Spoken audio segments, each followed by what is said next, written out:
Was that an ambush? I didn't watch that episode. When I had gone on Dr. Phil back in 2021, they were expecting me to be some sort of frothing at the mouth misogynist who couldn't stand the sight of a woman or something. And to the point where it's like, I've got an answer for everything. And they weren't expecting that. And I don't think a lot of other people are expecting that either, because they need you to be that cartoon character.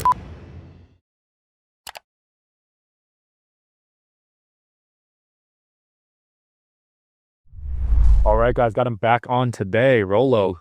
Hey. What's new, man? Thanks for having me back. Thanks for just calling me out of the blue. Oh, yeah. You been going to Wet Republic a lot lately? No, not yet. I've probably July or August, I think. Yeah. We'll see. What you been working on lately, the pod? So I've got, I got a lot of irons in the fire. I'm working on a 6th book right now. Jeez. I have a new program called Reignite, which is sort of, it's a community of guys. It's sort of, a tribe of guys, but it was an idea I had with a good friend of mine, Joe Myron, and they were part of Mike Sartain's Men of Action group. And he and I just sort of saw a need there, and we're like, there's a lot of guys who are like sort of older, and I just turned 57, so happy birthday. Thank you. It was back in April. So we sort of Joe and I are about the same age, and we thought, a lot of guys are trying to rebuild their lives. They're trying to sort of just make sense of it all. Like, a lot of guys are coming out of like some really bad relationships or bad marriages after 20 plus years. And, the prime demographic for guys who are like prone to like deleting themselves are right around 43, 45, somewhere around there, between 45 and 65, somewhere. Midlife crisis. And yeah, more or less, but it's usually just sort of like this, midlife epiphany, I think, is probably a better term for it. But they don't understand the intricacies of the sexual marketplace. And in many cases, they're coming out of relationships that might have been 20, 25 years, right? And so we decided we were going to put together this group called Reignite. And then we had a lot of people saying, well, if I'm not 45 years old, can I join? And I'm like, yeah, there's no age limit. It's just basically for guys who are just trying to rebuild themselves and put themselves back together. And so where we kind of differ from what Mike's been doing is we kind of play defense, and Mike's sort of offense. Yeah, he's got a younger crowd, right? Yeah, well, if we were a football team, he'd be the offensive coordinator and I'd be the defensive coordinator. I love it. So that's why you two work well together. Oh, Mike and I are just, he's like a brother to me. So, but we do a lot of good work together. And so Joe and I have been doing this for almost a year now. And it's starting to take on a character of its own. Yeah. And so we do a lot of, fun events. It's not like a mastermind or a classroom setting or anything like that. It's just like guys getting together and doing things that we like to do, and then having good discussions, because that's how men communicate, right? It's like we have to have a project, or we have to have a problem to solve collectively. And that's where real communication takes place between guys. So, if we go deep sea fishing, or if we go to the shooting range, or if we go play golf, or whatever their particular shared interests are. So we try to do schedule event. We do probably maybe 4 or 5 events a year, but we have a community and stuff. So that's one project I'm working on, and then the book Reignite is a sort of inspired by that. So I'm using the book as sort of a primer, I guess, for the guys in the program. And then, beyond that, we're still doing Access Vegas. We've been almost 3 years now. Crazy. And still doing my show, The Rational Male, every Sunday, 1 p.m. Pacific, 4 p.m. Eastern. But making YouTube work these days is quite a challenge. Talking about being shadow banned, being on a DSH watch list, being a part of a NGO experiment over the last 18 months, 2 years. Which was funny, because I can remember when the biannual report came out for the NGO, which is called Diverting Hate here, when they first came out with the biannual report, and then of course they promptly took it down from public consumption. Everybody thought I was being very conspiratorial, and now suddenly we have 100% confirmation of it, and everybody wants to sort of jump on board and pretend that they've always been a part of that. Well, I was part of a select group of people who were sort of guinea pigs for a program that was meant intentionally designed, I should say, to redirect my traffic and Rich Cooper's traffic, Fresh and Fit's traffic, Aaron Clary's traffic, to state-approved or positive masculinity sites, whatever that means. And people didn't really want to believe that it was a, funneled money through the DHS to, what was it, the McCain Institute at ASU, and then it goes to the NGOs from there. So it's almost like money laundering, but it's taxpayer dollar money laundering. And it's not just for the manosphere, by the way. I didn't realize this until later on, but it was for there were similar NGOs that were designed to sort of limit free speech for conservative talking pundits, I guess, as well. And I didn't realize that until I started looking into the say Senate hearings, or maybe it was congressional hearings, for Elijah Crane, who was a guy I think he's a congressman out of Arizona. And I thought it was interesting because it was exactly what I was going through, but he was talking about it from a different perspective. It was conservative media outlets, I guess, were under the same kind of scrutiny where they were having their traffic deliberately redirected using U.S. taxpayer dollars to do so. And so, like, wait, it was us too. It was us first. Crazy. So it was an eye opener. I've always known that I've been shadow banned. It's one thing to get shadow banned. It's another thing to like have them monkey around with your traffic. You and I were talking earlier off camera, and I was saying it's primarily an effort to get you to quit. Right. That's what it is. It's not about, I mean, if YouTube wanted to delete you, they can just delete you anytime they want to. But they do that too many times, and then people go, okay, well, you can't get it. Like, who can make money on YouTube? Right? Why bother? But the thing is now rather than delete you or just take you out entirely, they just cut off your oxygen until you just quit, until it's no longer worth it for you to bother. So it's tough, man. Like you almost have to have a safety net as a content creator these days. Like if you come in completely broke, it's going to be really tough to make a living. Yeah, YouTube is no longer what it used to be, I don't think. Not like, like the Mr. Beast days, like if you got in early, or you're an early adopter or something like that, you probably did pretty well. Yeah. You did PewDiePie and stuff like that. You're probably okay. But if you're trying to start something new right now, and especially if it's in a niche that's kind of, well, by their terms, questionable, then there's probably better ways to go about, if that's the niche you've chosen, there's probably better ways to get more exposure media-wise than using YouTube at this point. And that's not to say that YouTube's, inherently bad. It's just that it's just one of many platforms right now, and it seems to be the most controlled and the most tightly controlled right now. So for my model of using YouTube is I do live content. I've always done live, and I've had a healthy respect for guys who will do live streaming because you're right there, and it's what I call engagement media. So if I've got 2,000 people in the chat, 2,500 people in the chat, I have more people in a live situation than I did when I went on Dr. Phil, which is like 300 people in a live studio. Right. That's right. So it's kind of a different animal to be doing things on a live situation. So it used to be back in the day, you could make a lot of money by doing super chats. Like people would throw out $100 super chat, $500 super chat, whatever the max was. I don't know. And nowadays, I don't know about other content creators, but I do know this is if I look at like the guys or like Brian from whatever podcast, his podcasts have been getting progressively longer and longer and longer to the point where he's doing like 10-hour podcasts because the revenue model was to do a live stream and basically farm it for super chats. And that's how you made money. And that's how Fresh and Fit made money. And that's how whatever. And that's how we were doing it for a long time.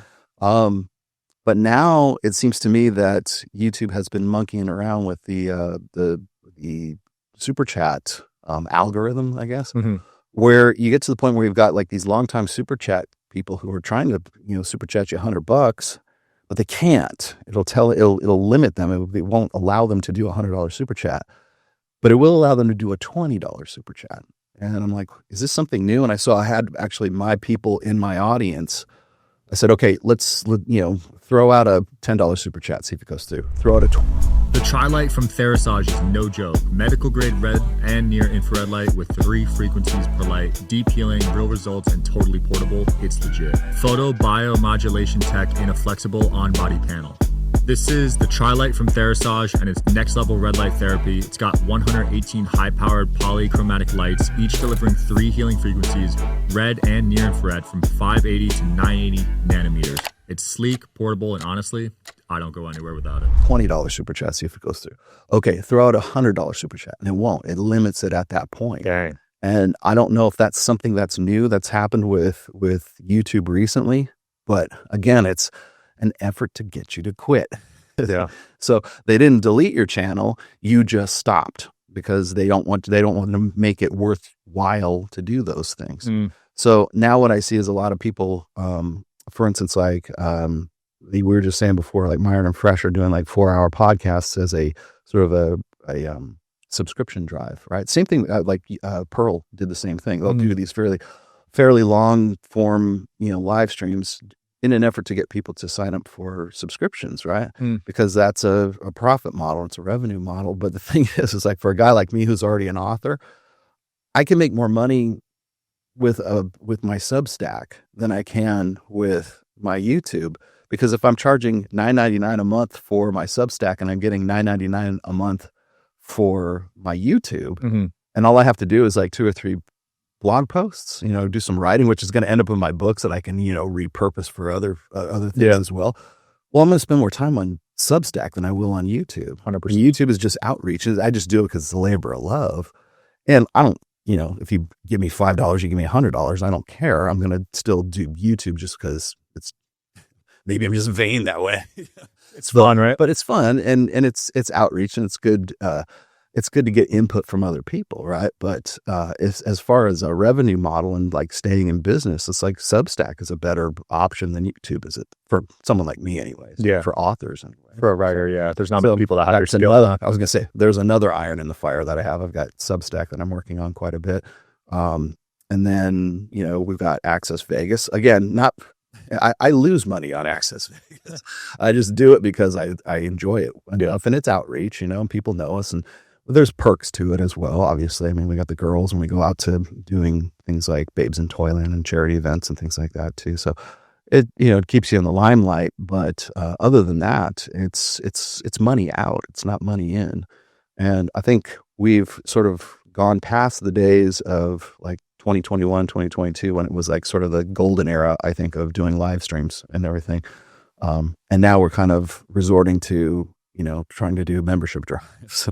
And trying to keep, trying to try new things and figure new stuff out. And we will. Yeah. There'll be something else. Maybe it'll be AI, maybe something else. We'll figure something else out. With social media, you always got to be adapting. Stuff changes so frequently, Yeah. Somewhere along the lines, something new will come along, and it's like the early adopters will figure it out. 100% back in the day. Yeah. You just have to be agile. You have to be mobile and maneuverable, and that's really what it takes.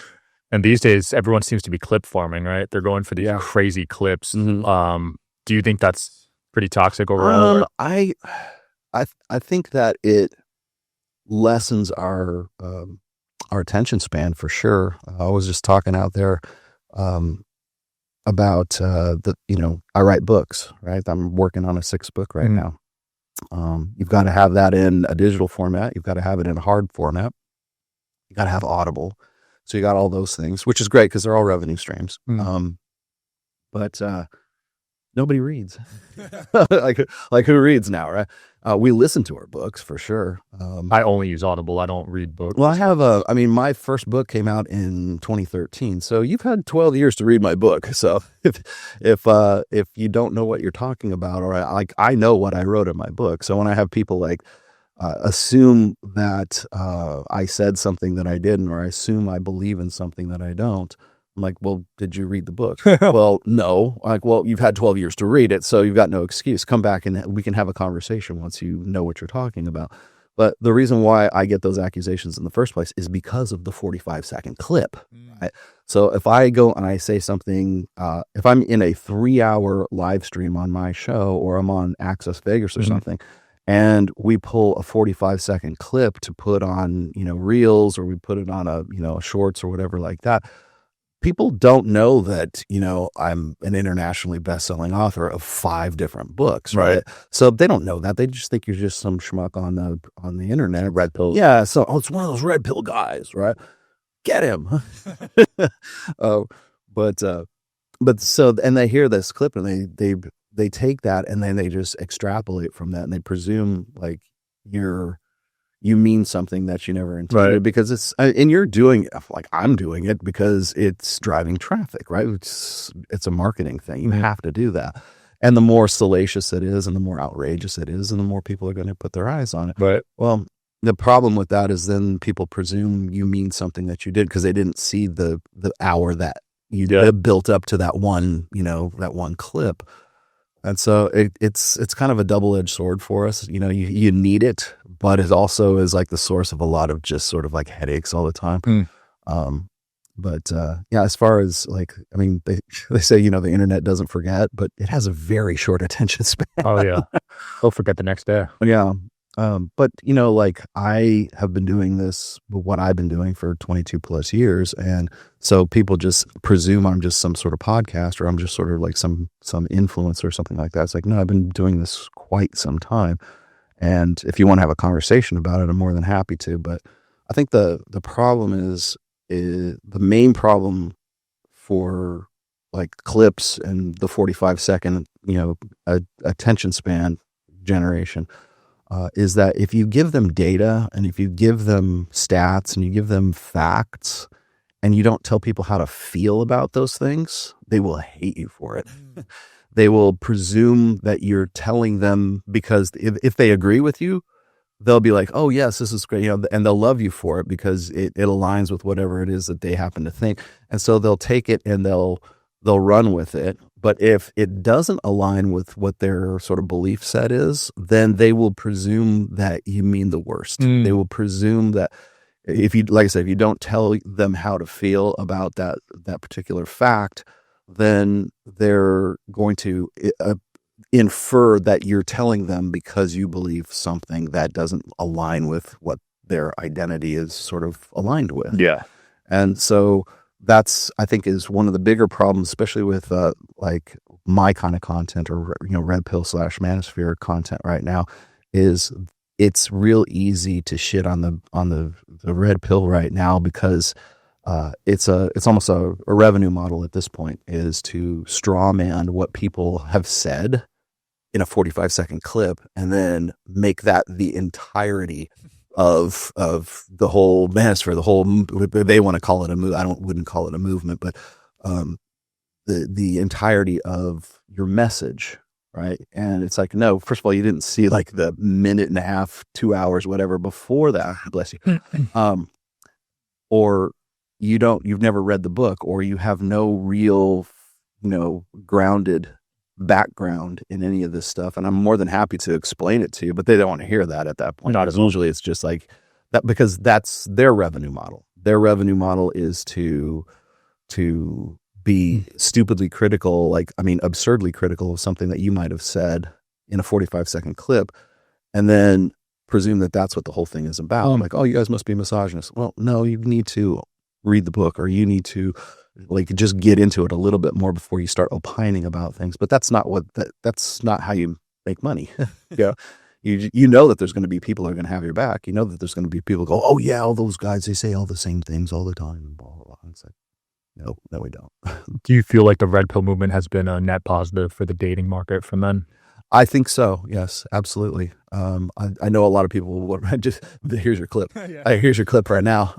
No, I would say yes, most definitely. It's funny you should say that, because I was just gotten into a conversation on Twitter this morning about that.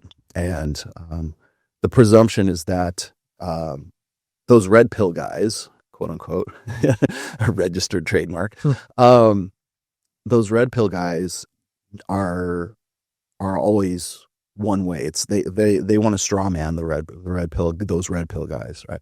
And usually that straw man looks like some basement dwelling incel that is just complaining about the sexual marketplace and is not doing anything and is living his mom's basement, and all of the standard tropes, right?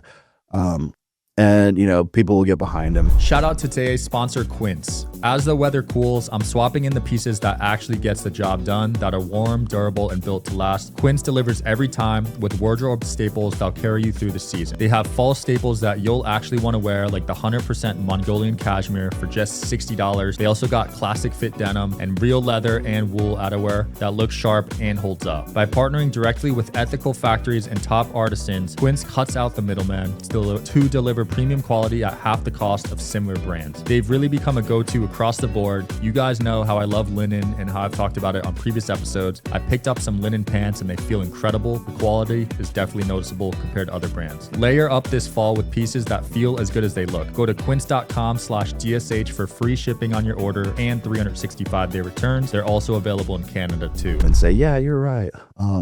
But quite honestly, the guys that I know and the people who actually take the time to understand the material and understand that the red pill is not an ideology, it's not a philosophy, it's not a religion, it's not a movement, it's a praxeology. All it is just information. All it is facts without feelings, right? And what happens is those guys take that information and they better their lives with it. And so for every guy that's out there that's really super critical of it, I can probably point to another 100 or 200 guys who the red pill per se, or my work or anybody else's work has substantially bettered their lives as a result. But these guys want to paint someone such as myself as like, oh, they'll never have healthy relationships. They're never going to be married. They're not. It's like, I've been married for 29 years. I have a 27-year-old daughter who is also married. I wrote The Rational Male. Okay. So what else do you got? And so they create these, like I said, straw men, or these characters that are caricatures, maybe that's a better word, of the stereotypical image of the red pill guy who is just this bitter complainer, and is a misogynist, and is just like I said, it's a cartoon. And will never get married, is not married, and they presume these guys say certain things, and they really don't. But then the best part of it is I've had guys who will try to straw man me, and then I've gotten to the point where sometimes I'm just like so fed up, I don't even want to bother responding to this. Yeah. But I feel good when I have a lot of guys who will respond to it, or they get into that stream or that thread. And they'll say, well, the red pill really saved my life. I was actually planning to off myself. Wow. If I had not gotten into this, I probably would have done so. Or my kids have a father now because of Rollo's work. So, I know that it's a net positive.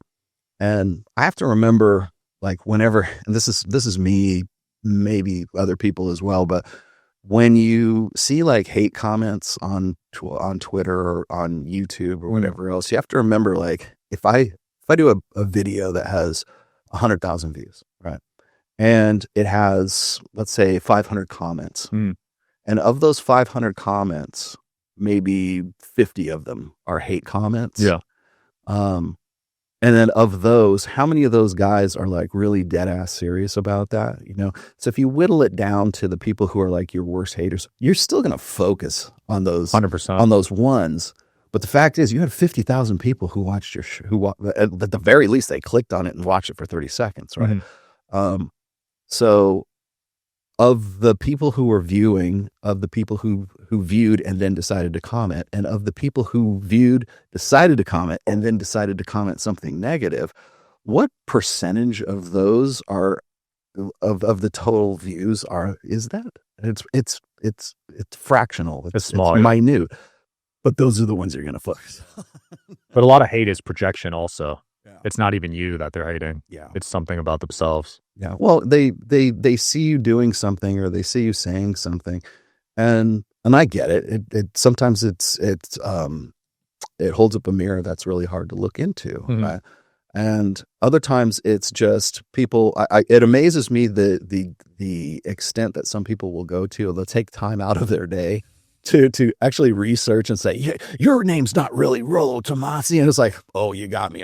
Time for me to quit. Yeah, I guess I'm done now, They tried hitting Myron with that one too. Yeah, well, that's what's funny to me is like, do you think Fresh is his real name? You know, do you think like Donovan Sharp? Donovan Sharp's that's not his real name. Even Ryan Stone, a lot of the other guys. Yeah, I get it from a safety point of view. You're talking about controversial stuff. Why would Gene Simmons, not his real name. Paul Stanley, not his real name. Yeah, why would you want people to? use pseudonyms? Okay, what's the big deal? In a space like this, I don't blame you. You want some privacy, right? I think but see what that is like when people do that, it's they want you to think you should be questioning your legitimacy. You're an imposter. What do you mean? Well, you use a pseudonym, you know, when you're do you think that there are people who are writing like best-selling novels right now who have like they're using their real name? Like Danielle Steele, that's not her real name. You know? Let me ask the opposite question. Do you think the feminist movement was net positive for the female dating market? No, I mean the feminism has always been the same thing that it's been since 1848, right? Since Seneca Falls. It's just been a supremacism movement. Some people say it's a hate movement. I'm more of a sense that it's a supremacism movement. You got to remember that, like, say, since like 1850 until 1920, 1920 was when the 19th Amendment was ratified. Okay. So you're looking at about 70 years. And that's when people kept saying it was the suffragette movement and all that good stuff. You have to remember that back in those times, if you do any of the homework here, the feminists who were part of the suffragette movement right then were considered terrorists. I mean, they were responsible for bombing police precincts. They were responsible for assassination attempts. If you what's the day? Katie something or other, I can't remember her name. If you read some of the writings of the early suffragettes and feminists, it is very racist. It is very supremacist. And so it was understandable that it didn't even gain any kind of legitimacy until, you know, post World War I. So I've always looked at the feminist movement as a constant movement. There's no waves of feminism. And I think it's a misnomer to characterize it that way. It has always been the same thing since, I would say 1848, 49, something like that. I think is when Seneca Falls happened.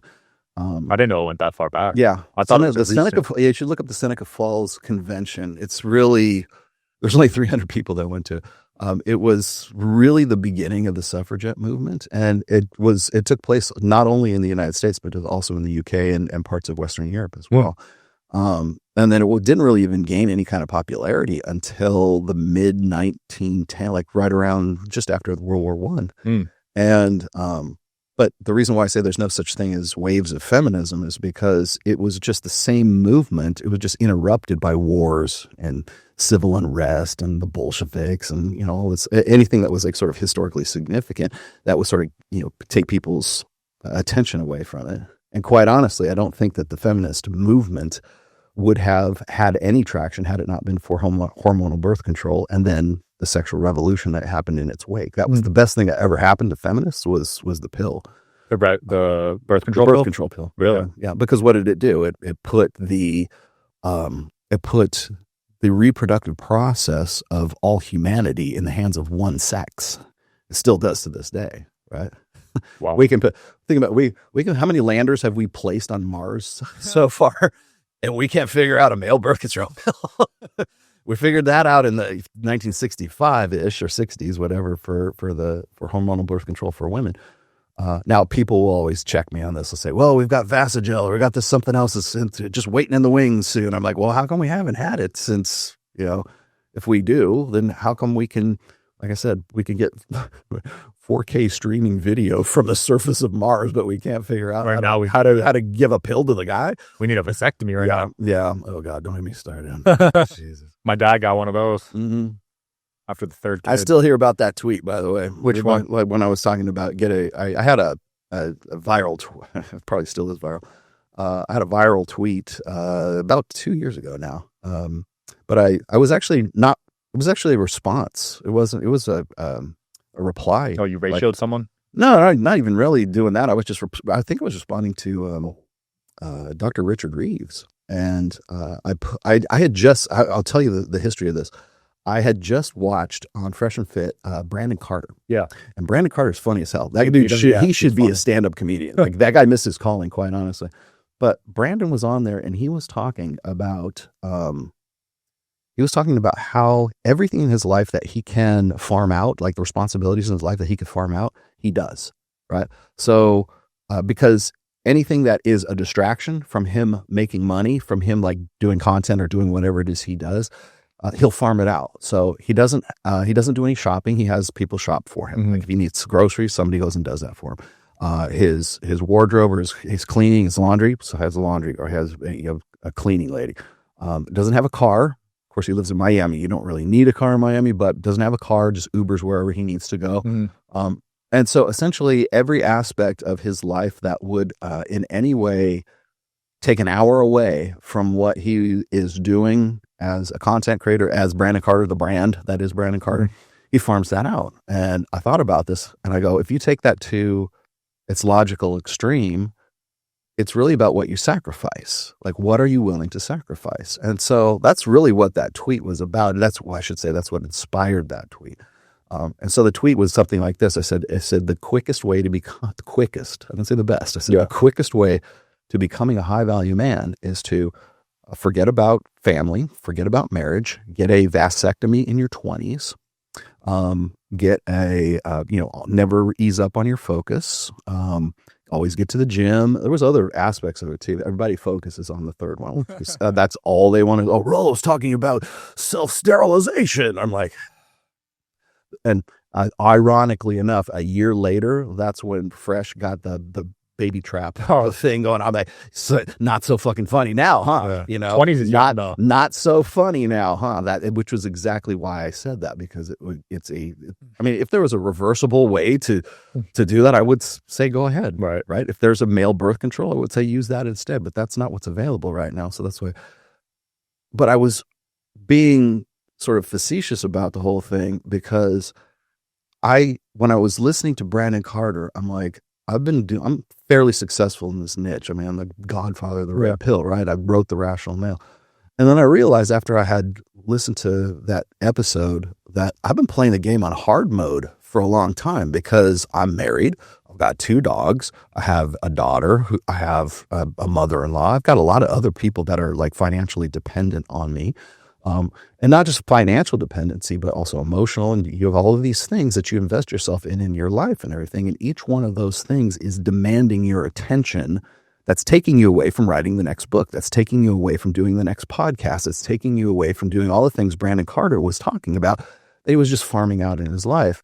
And I'm like, I'm pretty successful at what I do, given that I've been playing on hard mode for a long time, right? And so that was really what the inspiration was behind that tweet. But of course, everybody takes the vasectomy part of it just complete. Weren't you the guy that said 3 years ago that you vasectomy, right? And they think I want to have like, gender reassignment, surgeries. Or, like you guys have like, you ever play the telephone game when you're a kid like that? Never worked out. Like it's like vasectomy, and then the kid that's like the 10th one says, Rollo said that we should all be sterilized and like, and he's for gender reassignment and this. I'm like, how the hell did you get that? Yeah, that was a fun game. I'd be in Abby some people up on purpose. What's funny is that's how I think a lot of people like get portrayed online right now. Is it's one big telephone game. Oh, 100%. Everything online. Every time TikTok, you go on Twitter, Instagram, whatever it is, it's all it is they will hear one thing, they'll fixate on one thing, and then it'll get passed around, Reddit, it'll get passed around, Twitter or whatever. And so anytime somebody brings up Rollo Tomassi, oh, he's the vasectomy guy, isn't he? Like, Jesus Christ. Yeah. Yeah. And there's no way you can go back. There's no way you can go back and explain that because it's too funny. It's too easy to just like latch onto it and just keep repeating it over and over and over. Yeah. Yeah. That's the state. It's very middle school. That's the state of social media where you say one semi-controversial thing, by the end of the week, you're canceled. It's the telephone game for like mass media. Yeah. That's why when I have on guests now, I'm like, usually they're like not what they're portrayed online, to be honest. Like Nick Fuentes is coming on this month. I've had Tate on, and it's like, these guys are nowhere close to what's being said about them online. You know what I mean? Yeah. Well, see, that's the thing that gets me is like, there's like, I appreciate you for having me on your show and stuff like that. Cause I consider you like an A-lister. Okay. But like if I go and I look at like the guys from like Trigonometry, or if I look at like Chris Williamson, I was on Tim Pool last year, so I kind of have I got a different opinion of Tim these days. But people keep saying, "Hey, when are you going to go on Chris Williamson?" I'm like, never, because I am never getting that call. And I have guys, and God bless them, for every time Trigonometry has somebody on that's sort of like wants to talk about the manosphere, or wants to talk about the red pill or something like that. I have guys that will instantly jump into that chat and they'll go, "When are you going to have Rolo on? When are you going to have Mike Sartain on? When are you going to have Myron on? When are you going to have these guys on? When are you going to have them on together?" And like I said, God bless them for doing that, but it's never going to happen. Yeah. Because they're already convinced that I am the character that other people have made me out to be. And that's why you're never going to see that happen. And I've had this conversation with Mike before. And sometimes it used to bug me, but then, as like I said, Mike's one of my best friends. He's kind of talked me off the edge there. He's like, we just keep doing what we're doing, and we just keep writing books, and we just keep doing our stuff, and we keep going, and we keep forging ahead, and we're becoming more and more popular. We're growing every year. We grow that much more. He said, at some point along the way, it's going to look weird that they haven't had us on. And so, like for instance, like when I went on last year with Zuby. Yeah. And Zuby's a good friend of mine. I've known Zuby since before he was Zuby. Right. And went out to, like, me and my wife went out and had dinner with him and everything else. And, I know him personally. I know he's getting married soon. And nice. And so he has me on his show, and he publishes it, makes it live, and everybody's like, "When'd you have this misogynist on your show?" I was like, "Did you watch the show?" No, they don't. They just see Rollo Tomassi and in the title. Yeah. And they see my face on the thumbnail. And then they decide that they're not going to watch it. They're just going to pop off about it, because they already have this preconception of what I'm about, which is something I would say is probably similar to what's going on with like guys from Trigonometry, the guys from like Chris Williamson. I can name a few others as well. And that's why, like when Mike was saying, we just got to forge ahead and just keep going. It's like, he was right. That's all we can do. That's all we're going to do anyways, whether we go on or we don't go on with these guys. But at some point along the line, after the 6th or 7th time Chris Williamson is interviewing Destiny to talk about the red pill again, it's like boring. You got to have on both sides. It's like how many boring interviews are you going to do with Louise Perry before you have me on there? How many boring interviews are you going to do with the same people that you had last year? And what's it going to take? Is it going to take you losing market share? Is it going to take you losing revenue? Is it going to take you losing subs? Is it going to take you losing views? Do you even look at your analytics? The top shows all cycle the same 50, 100 guests. Yeah, they don't do anything new. Yeah. And I think you're right about that. I think there's another component. They're afraid of losing sponsors. Mm-hmm. Yeah, that might be it. So from a business point of view, they're like, okay, if I have this Nick Fuentes on or Rolo or whoever, I might lose sponsors. Yeah. Well, I'll make this announcement on your show. I didn't think I would do it, but I was invited by Oxford University to be in the Oxford Society debate. It's a possibility it's going to happen. I don't know that it's 100% confirmed. That's why I haven't really been talking about it on my show or anything like that. But the reason I'm going to say it now is because Myron also got the invite to the same show. So it would be myself, Myron, I think Fresh as well. I know Chris Williamson was one of the names mentioned for this. I don't call it a debate, but I guess it would be a discussion, whatever it is. Who would he be debate? Like, it would be about. I would presume it's about the state of masculinity. Remember, it's in the UK, and this is sort of post like the adolescence. It's not even docu. I don't want to say documentary because it's not. It's that work of fiction. Since then, it's been a real popular subject to talk about, misogyny laws and the state of masculinity, the state of men and boys. It's interesting to me that the topics and the things that we have been discussing in the manosphere for really 2 decades right now is starting to finally, become unignorable to like people who would just simply sweep it under the rug prior to all of this. So if you're looking at like even like a guy like Richard Reeves, who is part of the Brookings Institute, very left-leaning think tank organization. I don't know if he still holds this title, but when President Biden was in office, he was the head or the director or something of the branch or whatever it is, the government branch for men and boys or whatever it was. Like I said, I don't know if that's necessarily still a thing, but it had gotten to the point where it was unignorable. And Mike and I had him on the show.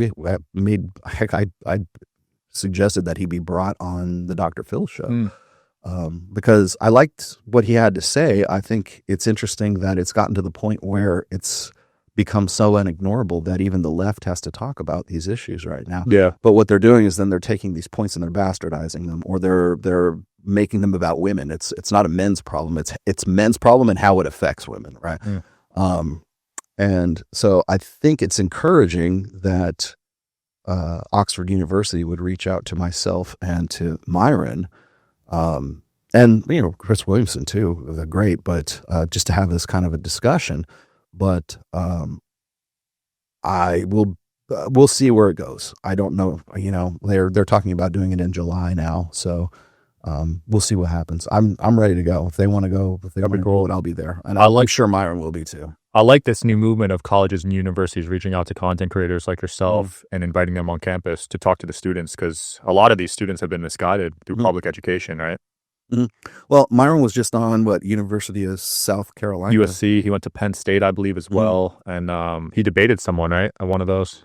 I think so. I know he got some stage time. He got some public time, which is great. I think the problem you're going to run into in those kind of venues is they turn into shouting matches, and they turn into nothing really substantive gets thrown out there. So it becomes a team sport at that point, which is why, like, when I look at a venue like Oxford, there's, that's public discourse. That's going to be on YouTube. That's going to be something where it's going to be, I think the conversation is going to be a bit more substantive. It'll be respectful too. Instead of like, shut up, you bitch. Like, you're not going to say that at Oxford. Some Charlotte Kirk. As much as you'd like to, you're probably not going to be able to say something like that.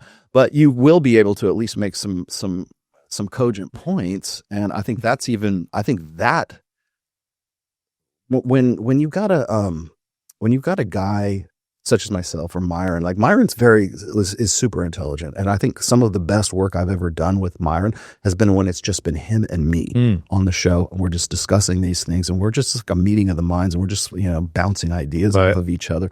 I think that if we're able to do something like that in a forum like Oxford, that is going to really rattle a lot of cages, because what most popular, public opinion of the red pill is that we're just some dumb idiots who picked up on a few ideas of evolutionary psychology, and we really don't know what we're talking about. And it's like, no, we've been doing, in my case, been doing this for 22, 23 years now. Oh. And the conversations that you think are new, we've been talking about since 2009, 2012, things like that. And a lot of people think that there's aspects of intersexual dynamics that we haven't considered. There's very little that we haven't considered in that time. But people think that all we are is podcasters. They don't think of me as an author. They think of me as like Rollo Tomassi, the co-host of Access Vegas. And I get it, because that's just what we have to do to stay in the public light. But what I think they're more afraid of is that we might actually have a fucking point. We actually might have something to say about this stuff. We actually might have, we might change some people's minds about it. We might actually save some people's lives as a result of this. And if we do, then that makes us a bit more legitimate than just being these caricatures, these straw men that they need to knock down all the time to build a brand off of. And as I'm fond of saying, is if there is no boogeyman, then nobody gets paid. Right. So if the boogeyman goes up on behind the podium at Oxford University and he sounds like a Rhodes Scholar, then suddenly you have a different opinion of the guy.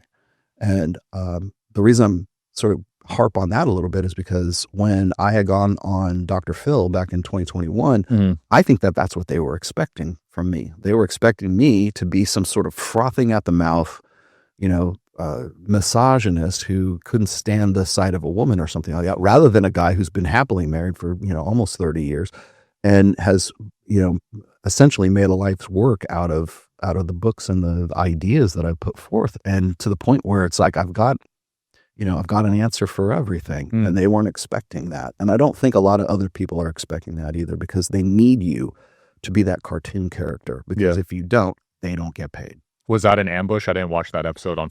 Was it like 4 people just? No, it was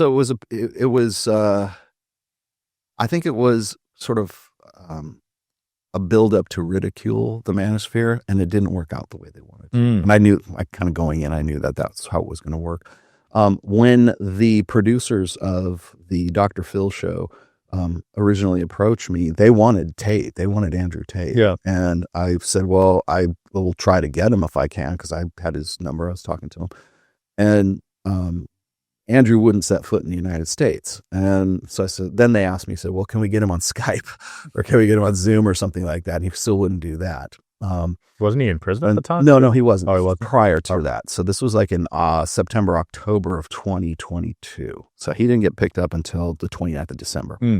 And so he wouldn't do it. And I said, all you got is me. So I felt like I was kind of like the understudy for Andrew Tate. But I knew going in that they wanted me as a proxy. They wanted me to play the role of Andrew Tate. And I said, I mentioned this specifically. I said, I'm not here to be an apologist for Andrew Tate. He does what he does and I do what I do. So if you want to talk to me about this kind of stuff, I will be happy to give you a background and give you as much of the truth as I possibly can. But I'm not here to apologize for him. Because that's what I knew that they were doing that. And the minute I walked into the studio and I sat down in the chair, I knew that that's where they were going with it, and I was prepared for it. But I don't think that they were thinking that I would be prepared for it and that I would get caught flat-footed, and it didn't happen for them, fortunately. I think in total it was a really great opportunity for me, and we got 2 episodes out of it, and I think I did very well. The consensus is that I did really well on that. But again, it was this effort to sort of mischaracterize the manosphere. So when I hear people talking about the manosphere today, post adolescence and post, well, we've got real men's issues kind of thing. Nothing that I'm hearing right now is new. It's the same stuff I was talking about in 2021. It's the same stuff I've been talking about since 2012. And so there's nothing novel about it. But I think the problem is that a lot of people think that the manosphere begins and ends with Andrew Tate and Pearl Davis or Fresh and Fit. And it's like, no, Fresh and Fit didn't really get the ball rolling until 2021. I've been doing this since 2004. So to build up or to talk about, topics and things that people think are novel right now is kind of like, well, you don't have the background in this to really know what you're talking about. But people, it's what I call confident ignorance. Right? They're very confident in their ignorance. They know what they're talking about. Like, no, you don't, because if you did, you would realize just how old school this stuff is. Yeah, it's been around. We'll end off with your new docuseries, Lonely Fans. Lonely Fans, yeah. Thought about. So Mike and I did. Mike actually talked me into this too, and I wasn't going to do this because I'm always very careful about doing documentaries and talking to quote unquote, mainstream media and press. But these guys weren't that. It's the company that's producing this docuseries is called Rebel Media. They are a very professional outfit. They've done other shows and series before. They asked Mike and I to do interviews, and originally it was about simping, like how do we stop simping? We didn't know what the name of the documentary was going to be or anything like that. And so they've kind of remarketed the docuseries as a expose on OnlyFans, and how it has, let's say, undermined intersexual dynamics in a very short time. Because you got to remember, like in 2019, the OnlyFans of 2019 is not the OnlyFans of 2025 right now. And if you look at the market share and you look at the money and you look at the exposure and you look at the user base as well as the content producer base for OnlyFans, it is exponentially just skyrocketing. And by the way, it's a privately owned company. It is not a publicly owned company. And so they ended up doing some interviews of some other big names, I would say, like Sadia Khan. I don't really consider her a big name, but like they had Sadia Khan on there. They had myself. They have Mike Sartain, and essentially it's I want to say it's a 4 or a 6-part series. They're shopping it around right now to like Hulu and Netflix and some other things, but the series is basically done. They're just doing distribution at this point. The trailer is out, and I'll give you the link before so you can attach it to this video. But the trailer is pretty good, and if the trailer is any indication, I think it's going to be a very impactful docuseries. Is it going to have the impact of adolescence? I don't know, but I'm happy and I'm proud that I actually was included in all of this. And the producers and the directors have become pretty good friends of myself and Mike up to this point. And Nice. To the point where they rented an old, I want to say it's either late 60s or early 70s. I want to say it's either a Chevelle or a Camaro or something like that.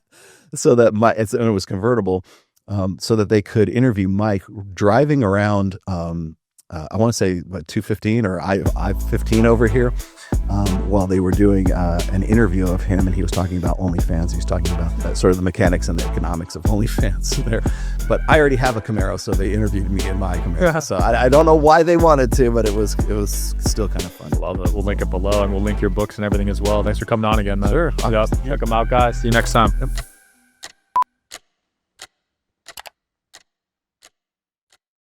I hope you guys are enjoying the show. Please don't forget to like and subscribe. It helps the show a lot with the algorithm. Thank you.